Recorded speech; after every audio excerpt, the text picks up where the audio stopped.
to another video on my channel. My name is Trisha and today's angle is a little weird, it's a little different, but I'm still healing from surgery and I cannot kneel for a whole video. Like the last time I did it, I nearly passed out during the video. Hopefully you guys didn't notice how awful I felt, but I need to sit comfortably for today's video. So it's a little bit, I feel like you're looking down on me, but it is what it is. So let's just get into it. So for today's video, I thought it would be fun. Actually, someone gave me the idea on Instagram and I absolutely loved it. And they wanted me to do a video on all of the animals that I have and the natural habitats that they come from in the wild. So I love this idea because it's important to research and find out the exact habitats that your animals come from. That way you can replicate it as much as possible in captivity and give them a naturalistic environment and setup in which they would come from. So we're going to take a look at all of the species that I own. If you guys want me to do any others, I can do further research and do more videos like this in the future. But for today's video, I'm just going to stick to all of my animals. It's not going to be too much detail. It's going to be very brief, and I'm just going to take some notes of things that I kind of learned or things that I think stand out when it comes to looking at these environments and then adding it to your enclosures.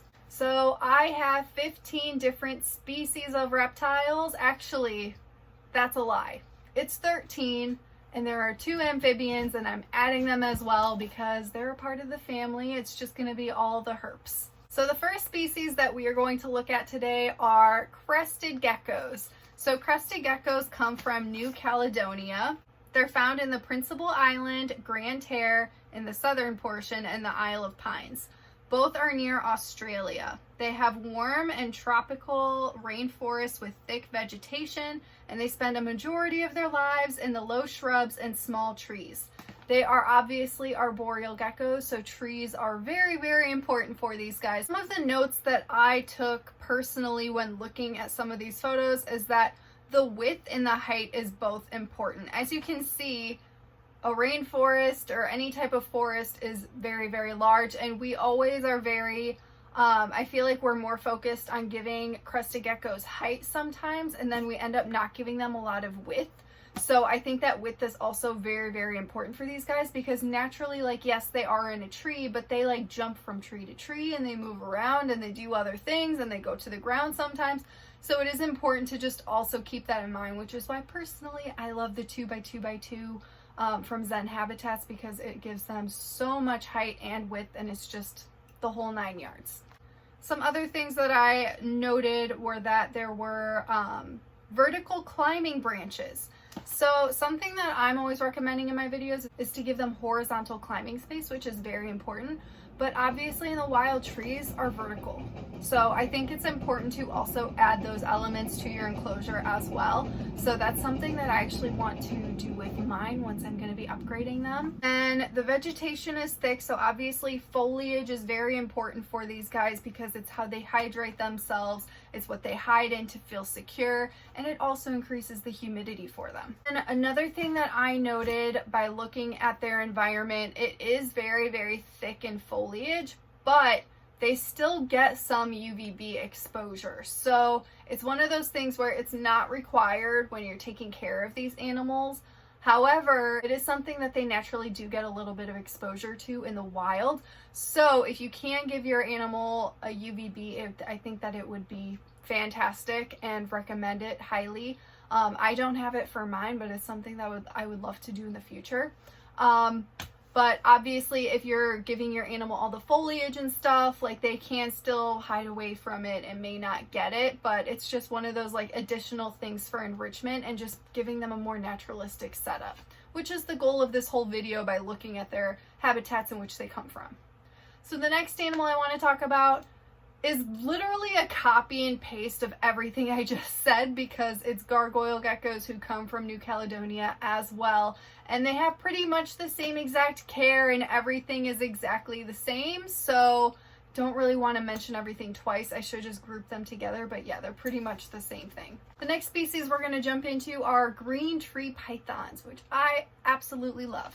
So green tree pythons are from New Guinea, eastern Indonesia, and northeast Cape York Peninsula of Australia. They prefer tropical rainforests with thick vegetation and high humidity. They also inhabit secondary forests and gardens. So when you're looking at photos of this habitat and where they come from, they already mentioned thick vegetation, which is something that I wanted to make note of because it's just so important for these snakes because it provides shade, humidity, and hiding places. And also another thing that I really wanted to keep note of is that they have different sized branches when it comes to thickness. So it's really important, I think, to give them variety and to give them, depending on what size your snake is, you always want to replicate and get branches that are as similar as the thickness of their body. It has to do with their digestion. And if a branch is too small or too big, it can cause them a little bit of issues when they're digesting. So I think it's good to just give options if you're keeping green tree pythons, because if you look at these photos in the wild, there's obviously going to be a plethora of all of these different branch sizes. So that's something that I just wanted to make note of for when we keep these guys in captivity. The next species we're going to talk about are Panther Chameleons, which lately I'm just obsessed with, and I feel like I'm making too many videos, so I'm trying to slow down on the Panther Chameleon videos, but I just love them so much. So Panther Chameleons are from northern and coastal areas of Madagascar, where they live in the trees and bushes, mostly in the coastal lowlands where it's warm and humid. So I just recently did a video on their locales, and there's so many different areas in Madagascar, and it's really interesting because the different locales have different colors, and they're used to actually blend in a little bit more. Like the nosy bays are kind of more near the water, which is why they're a little bit more blue and they blend in a little better. It's just really interesting. But generally, all of Madagascar is just very thick in vegetation, and it is a rainforest. It is amazing. It's lush and beautiful, and it is chameleon paradise, which is why there's so many different species there. But the things that I wanted to keep note of is number one, foliage. So because it's so lush and there's so much vegetation, it is critical when you're keeping chameleons in captivity to try and replicate that as much as possible and give them all of the different leaves and branches and really fill your enclosure out, because that is how they're going to hydrate themselves once they lick the moisture off of the leaves. And it's also just going to increase the humidity for them, because they do have a high humidity in Madagascar. And it's also just going to make them feel safer, because we all know chameleons in captivity can be very stressed and just feel exposed, and they're just not the most chill. Even though they may act chill, they might be very stressed. So it's very important to make them feel the least amount of stress as possible by giving them all of the hiding opportunities with all of the leaves and vegetation and foliage. Another thing that I wanted to make note of, which is something that I feel like is overlooked a little bit, but not if you do your research, and that is that obviously these animals are living up in the trees, and they're going to get a good breeze. They are going to be highly ventilated, and that's why it's so important when we're keeping them in captivity to also make sure that we are giving them plenty of ventilation as well, especially if you're creating a humid environment, because bacteria can grow and it can be overly moist, and that's not something that you want for chameleons. You want them to have that dry period during the day, just like they would in the wild when it's going to be dry and then they're going to be getting all of this breeze in the trees, but then still obviously have a little drip system or something to make sure that they're getting the hydration that they need. The next species that we're jumping into are some of your guys' favorite, the Brazilian Rainbow Boa. So these are from Central and South America, southern Venezuela, Guyana, and Suriname, south through the Amazon basin. They're primarily terrestrial. They have humid woodland forests and can sometimes be found in open savannas.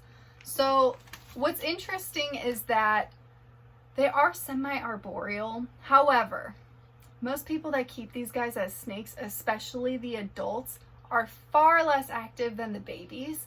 However, it's so interesting in the wild, because when you're seeing all of these photos of them in the wild, they're always on trees.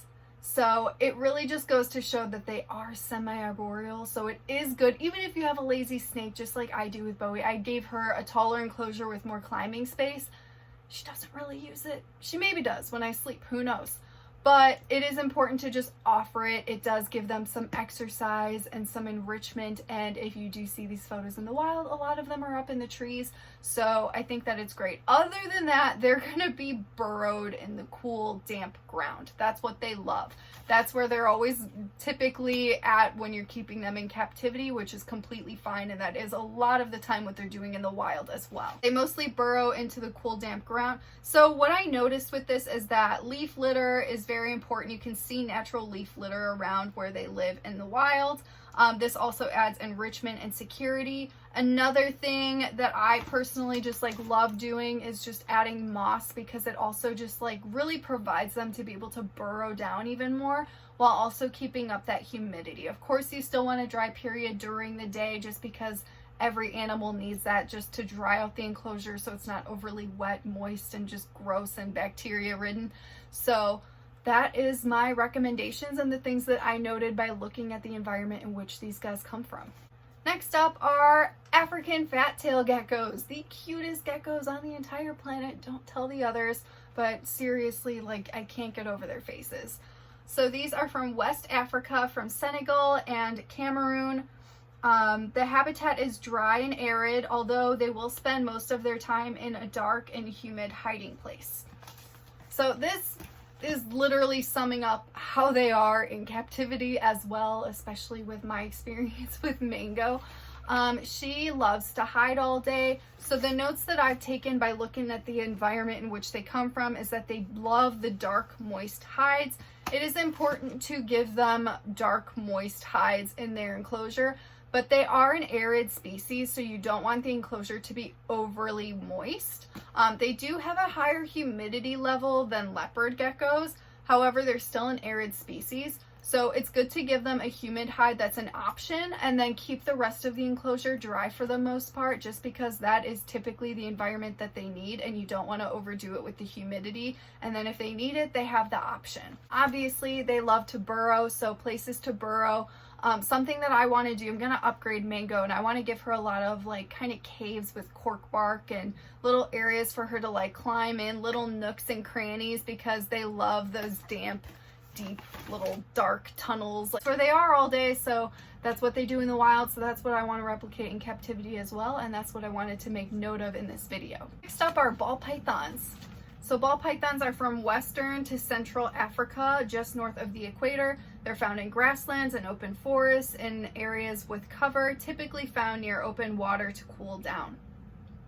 So the notes that I have taken by looking at their environment is that they are found climbing trees a lot, especially when they're hunting. It's naturally how they hunt a lot in the wild. So giving them climbing features is extremely important. A lot of people are finding that they are actually semi-arboreal, so most people just give them a flat enclosure with not really much to climb on. So definitely fill it out, give them those climbing branches, because they will use it. Need hiding places with moist substrate with a dry period during the day, just like most other animals that have high humidity requirements. So you do want to make sure that they have that humidity spike, but then it goes back down during the day.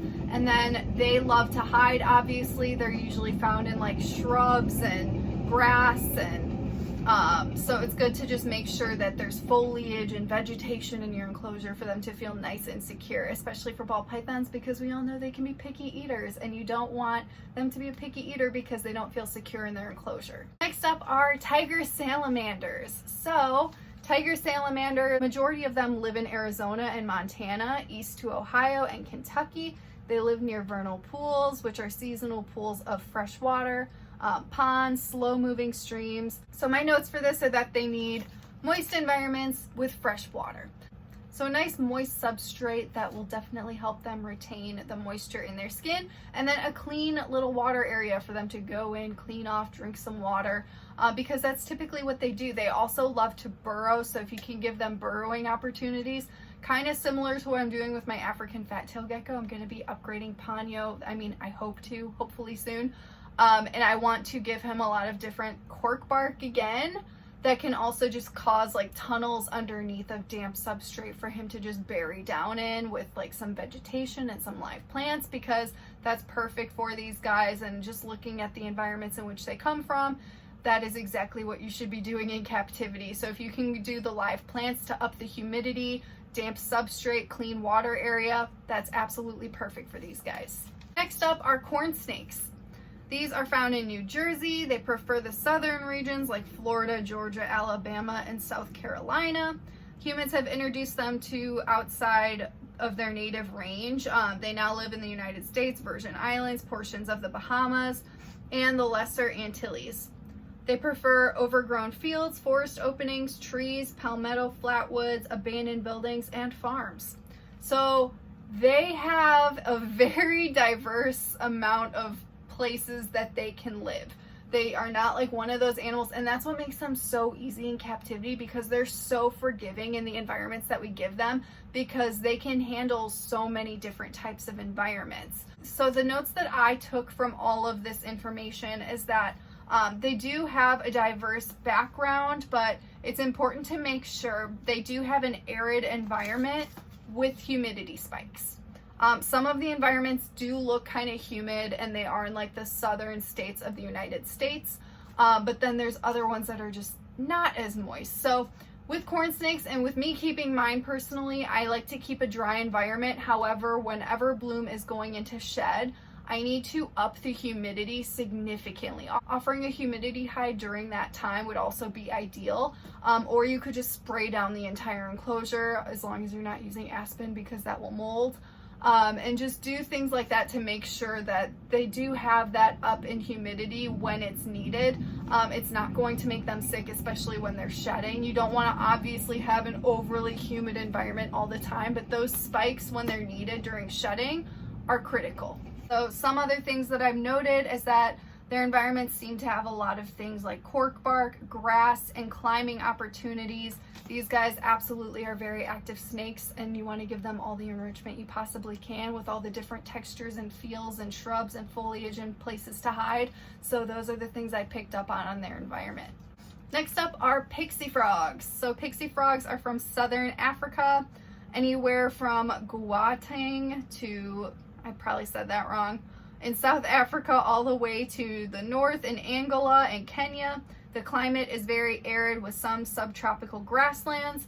So what's interesting is when you're keeping a frog, you think that they're going to need a super humid environment. I'm used to tree frogs, so that's what I'm always thinking when it comes to frogs. But with pixie frogs, you do want to make sure, obviously, that they do have a shallow but large water area, because they do like to swim, and all of the photos of them in the wild are just them in like a pond. But they aren't actually the best swimmers, so you don't want to give them like too much height when it comes to their like the depth of their swimming area. And the rest of the environment doesn't have to be overly moist. It's actually an arid environment, so you can let it dry out a bit. You just want to make sure that your frog isn't overly dry and spray them down when needed. I do it every single night. The rest of his enclosure is actually pretty dry, other than obviously his water area. But I like to spray him down every single night in the area that he is, just to keep him a little moist, because he is obviously a frog. Next up are leopard geckos. Leopard geckos are from Asia and the Middle East, primarily northern India, Pakistan, Afghanistan, and Iran, and they live in arid mountainous deserts. They prefer rocky substrate to a sandy one, and they are found on rocky outcroppings. So basically, my notes for leopard geckos are rocks. Like, there's rocks everywhere where they come from, and you don't typically see a lot of people putting rocks in their enclosure in captivity, at least I don't, and that's not something that I do too much either. So when I redo Kiwi's enclosure, because I want to upgrade him too, I plan to do a lot of rocks, because that's typically where they come from. Obviously you want to make sure it's safe. It's not something that can hurt your leopard gecko or like roll onto them or fall or something like that, but rocks are very important things to climb on. Leopard geckos love to climb. They absolutely love it. So it's definitely something to do, and it will also replicate their environment in which they come from. Also have shrubbery coverage, so that's another thing. I feel like a lot of people keep them on paper towel with a couple hides. Vegetation, shrubbery, things like that to make them feel nice, safe, and secure. Do it. Absolutely do it, especially if you want a naturalistic setup. Next up are Indonesian blue-tongued skinks, very much like Chancho. So they're obviously from Indonesia. These guys live in arid grasslands and dry forests. They spend most of the time on the ground hiding in the brush or in shallow burrows that they actually dig out with their own snout. So what's interesting about this is that Indonesian blue-tongued skinks have a very high humidity requirement, and it says that they need an arid environment. So typically when you're going to be doing something like this, you want to make sure that the substrate is nice and moist and can retain some humidity, but you want there to be a dry period during the day, just like I'm saying for every other animal, because it's absolutely critical, especially for a more of an arid environment. But these guys, again, have a very high humidity requirement, so you want to make sure that you're achieving both in a very healthy way. Another thing is that obviously these guys love to burrow. So what I like to do is use moss, because moss does dry out, but it retains the humidity when you spray it. So that's why I absolutely love it.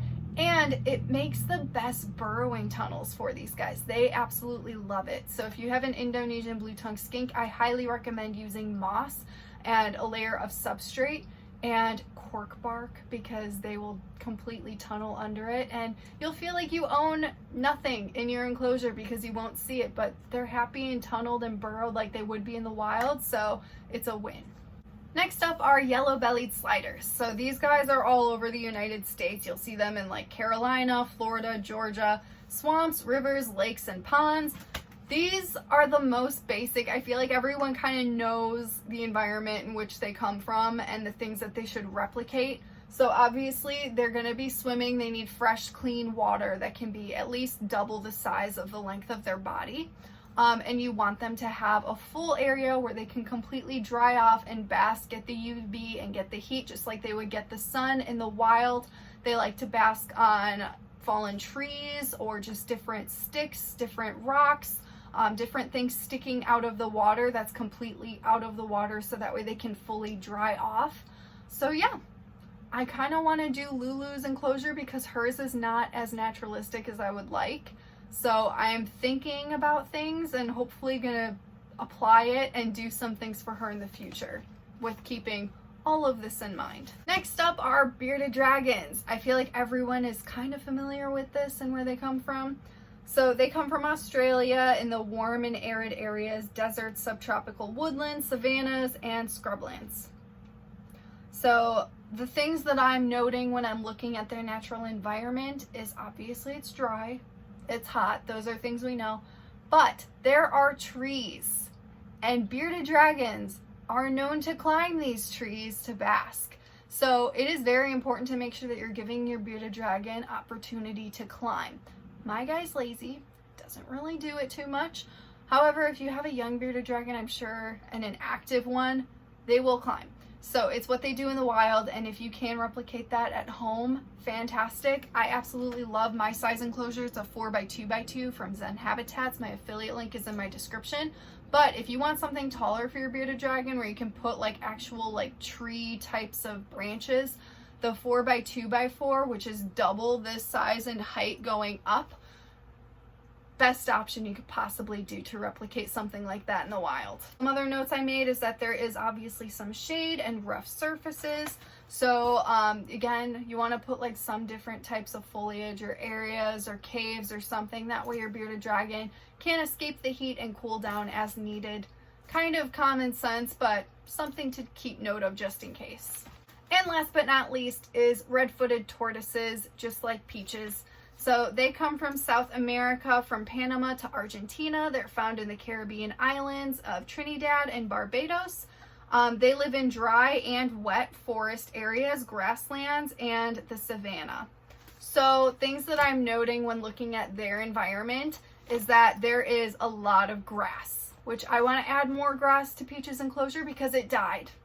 So sad. It looked so good before too, so I need to buy more. I keep forgetting. But yeah, grass. And they can eat it as long as it's safe for them. I get mine from Josh's Frogs. It's perfectly safe there. Some other things to keep in mind is lush plants and fruits. So you can grow plants and fruits in your enclosure. Just be aware your tortoise is going to eat all of it. They don't stop eating. It's all they do. All of these things will help boost the humidity, which is something that they highly need in captivity as well. But they still need that dry period, always. But yeah, so if you don't want to grow your fruits and plants and stuff in there, I think it's better to just like provide the feeding every single day. That way you know how much your animal is consuming and it's not too much, because they will just keep going and going, and then your whole enclosure is going to be empty anyway. So I kind of just like to stick to grass as a live plant in the enclosure. Helps with the humidity, gives her some security to hide in, and it just looks really good and it replicates the environment which they come from. So yeah, those are all of the species that I keep and the environments that they come from in the wild. Please let me know your thoughts on this one. I hope you guys enjoyed it, and I will see you guys in the next video.